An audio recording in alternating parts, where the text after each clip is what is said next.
Now awaiting a death sentence in Florida, Hilton says he's finally ready to come clean. I'm going to give you a news scoop. I did it. I'm confessing to a murder on camera. And reveal what really happened to his victims. She said something that really grabbed me. What'd she say? It's the last chapter of an American crime saga. Do you hate women? Yes and no. Yes. And our last chance to look inside the mind of one of the country's most terrifying serial killers. You have the power to haunt our dreams. Yes, sir. Turn them into nightmares. Do you enjoy having that kind of power over us? You know, in a perverse kind of way, I do.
By now, I've come face to face with my share of killers.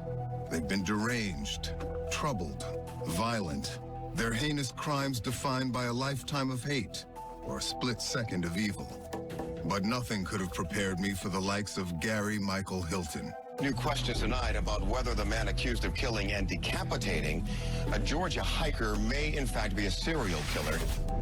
In 2007, at the ripe age of 61 years old, Gary Hilton made national headlines by launching a shocking murder spree in an unexpected crime scene, the sprawling wilderness of America's national forests. Over 4 months, he abducted, raped, murdered, and decapitated unsuspecting hikers, terrifying park visitors across the country. With Hilton lurking in the woods, no one was safe. It was like something out of a horror movie. Wearing a makeshift mask, Hilton used his victims' ATM cards in the aftermath of each grisly murder. This is Pod 5, the first fully immersive sleep system. Intelligent. Then, in January 2008, a massive manhunt led to his capture. Okay, 911, what's the exact location? I have this, the person of interest in that missing woman case is at this Chevron gas station. He's throwing stuff in the dumpster here. I can go take him down if you want. No, sir, stay right there. Here comes the cops. Yeah. Police are there? Yes, they got him. Hilton's arrest made national news and brought an end to the carnage. Cops tracked this guy down and captured him. 61-year-old Gary Michael Hilton now sits in a county jail. Charged with abducting and killing 24-year-old Meredith Emerson. The suspect in this case is also a possible suspect in other murders. His interrogation brought into focus a terrifying villain.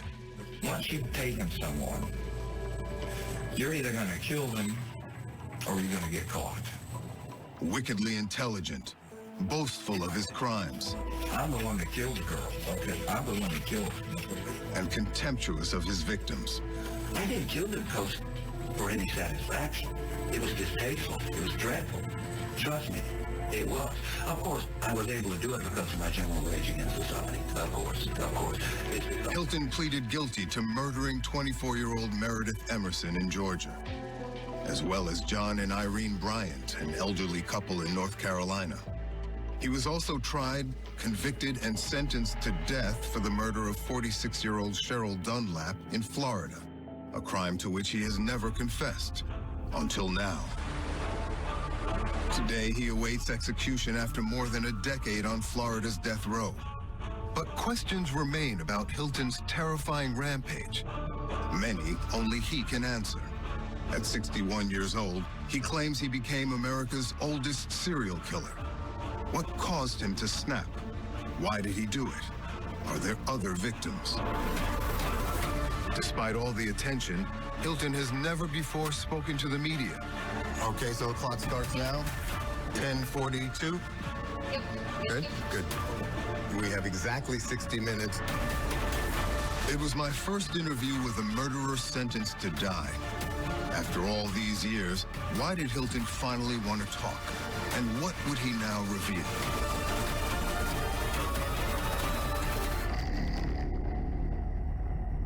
Here you are on death row. Yes. Talking for the first time publicly about your crimes. That's right. We're here today, sir, to try and understand the mindset and motivations behind your actions in these cases. You're 78 years old now, right? Yes. In poor health, you say? Yes, very poor health. That's one reason I'm doing this, because I'm going to die soon. I have a congestive heart failure. Tell me in your own words, why are you breaking your silence? Well, you hit it right on the head. And I also, an answer is, I don't know. All I can say is, it's time. After 17 years, after ignoring innumerable requests from every kind of person in the world, it's time. That's the way I feel. It's time, after 17 years, to break my silence. In our correspondence, you said, I think I'm prepared to give you an interview that's a Lollapalooza. It'll knock your socks off. Yes. I will answer any question Yes. about any subject truthfully and completely. Yes. Can I count on you for that? You sure can. You said, be prepared to meet a whole different breed of cat. What breed exactly?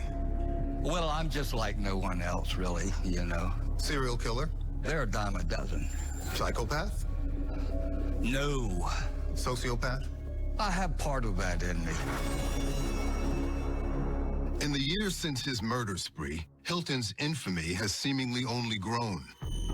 He's been the subject of documentaries and internet lore. This is the case of Gary Hilton. His crimes spanned 3 states and millions of acres of pristine national forests and terrorized hikers everywhere. What did you think when the media dubbed you the National Forest serial killer? I think I prefer the Beast of Blood Mountain. The Beast of Blood Mountain? Mm-hmm. Does that give you a sense of accomplishment? No. Bound by chains and shackled to a violent past, Hilton may look different now after 12 years on death row. But he's about to give his first interview ever and open a window into a mind deranged since childhood. From a child, a little child, I was always fascinated with death and destruction and guns and war. As a child, at 5, 6 years old, constantly, I've just always been fascinated with it. Born in Atlanta and raised in Florida by his mother and stepfather, Hilton's troubled and violent mind was evident as a teenager. 4 minutes into the police interrogation, you call yourself a sociopath. Do you remember that? I found myself where I knew I needed to finish my education. I chose Purdue Global because the faculty understood the difference. You said, I'm a sociopath. And I'm like what they call an antisocial. That's the new name for it, an antisocial personality. In my day, it was called a sociopathic character disorder. Were you diagnosed as a sociopath? As a matter of fact, I was. At age 14, Hilton fired a shotgun at his stepfather, nearly killing him. Authorities ordered a mental evaluation. At 14, I was seeing the head of the Dade County Child Guidance Clinic, who was a psychiatrist. I saw him for a year or two, and he just flat told me. What did he tell you? You have a sociopathic character disorder. Hilton had other textbook markers for psychopathy and a condition called paraphilia, an obsession with violent sexual fantasies. You admit to paraphilia? Strong. That's one of the reasons I am a killer. I've had strong paraphilia all my life. When I accidentally discovered masturbation, my paraphilia, as I was doing it for years, it was a battlefield, and they were women nude, and they were spread over a tree stump, and I would come along with a sword. Hilton went on to describe vile acts against women. That's how you would get off. This is my first sexual feelings. His adulthood was marked by a string of failed marriages and short-lived jobs, until in middle age he found himself broke, homeless, and alone. But for the pet dogs, he says he felt closer to than any human being. You have an odd relationship with dogs. You seem more bonded with dogs than with the people in your life and your family. 1,000,000 times more. Is that fair? Yeah? You told police in the wolf world, there are no assault and battery laws.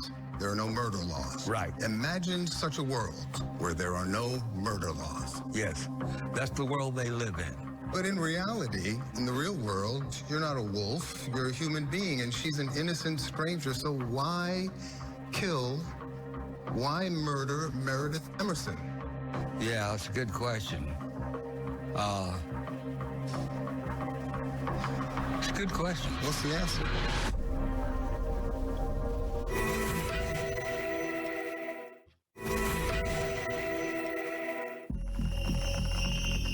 It's not clear exactly when Gary Hilton decided to start stalking and killing people, but it is known that for years he frequented national parks in multiple states in his white van, posing as an ordinary hiker. What you doing out here? Well, you're the poor person to come along. Am I? And ask me that. At some point in his middle age, a lifetime of madness and failure had pushed him over the edge. Outside of crime, your life is utterly unremarkable. That's true. Is that fair? A complete abject failure, a nothing, a nobody who never achieved anything, that never followed through on anything, who is a failure at everything. Except killing. Well, that started when I was 61. In January 2008, Hilton was scouting the trails of Georgia's Blood Mountain for human prey. He was armed with a bayonet, a police baton, and a friendly red retriever named Dandy. Chattahoochee National Forest. 750,000 acres of thick woodlands in the North Georgia mountains. At what point did you first spot Meredith? Can you remember? Yeah, I was coming down off the Blood Mountain Trail, and she was just coming up, and she had stopped and opened up her little collapsible dog bowl. 24-year-old Meredith Emerson was hiking with her dog on that day. The recent University of Georgia graduate was just settling into a new career and a bright future when she crossed paths with evil. She fit the profile, single. Oh, definitely good looking. Single woman. Yeah, good looking, young, and everything. Unlikely to resist, or so you thought? You told police that your MO was to lurk and sometimes watch with binoculars from a distance, just like a hunter would. Yeah. The Blood Mountain Trail is the most used day hiking trail in the state of Georgia. So on the one hand, that makes it an excellent hunting ground. On the other hand, it makes it no good because there's so many witnesses. You positioned yourself at the intersection of two trails, right? No, I was just coming down off the trail and boom, there she was. At what point did you decide she was the one you were going to strike? I'd already decided the instant I saw her. Closing the distance to Meredith on the trail was easy with the help of Hilton's dog, Dandy. You deploy your unwitting accomplice, Dandy, right? The icebreaker? I mean, you can't help but not use him. He's so lovable and everything. Well, you told police that was part of the strategy. You see, it's reverse anthropomorphism. Rather than assigning human qualities to an animal, they assign animal qualities to humans. So he's got his last